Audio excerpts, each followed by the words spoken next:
The economy. Tonight, we know where Governor Rick Scott wants to make some cuts to the state's budget. Scott today proposed spending about $100 a year more per student and paying for it by closing prisons and slicing benefits for Medicaid recipients. As Mike Vassalinda tells us from our exclusive Tallahassee bureau, even with the additional school funding, schools will still have less than before Scott took office.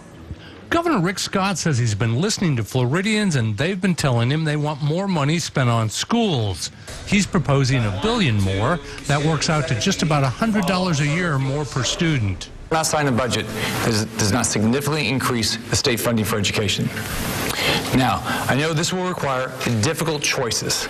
With the crime rate at a 40-year low, Scott would pay for the additional school stipend by closing several prisons and drastically limiting how much the state will pay hospitals for treating the poor. Medicaid growth is 180%. General revenue growth is 30%.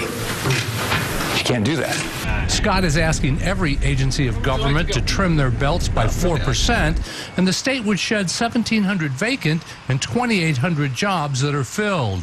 Some health insurance benefits would cost more. Scott says funding for universities will remain flat. With level funding of the universities, they shouldn't be increasing tuition. Even if Rick Scott gets everything he wants for education, Florida schools will still be $300 million shy of where they were when he took office. Advocates for children like the increase for schools, but they still worry. Is he making the same investments in the child's life outside the classroom? State lawmakers have the final say on spending. In Tallahassee, Mike Vassalinda, WPTV News Channel 5.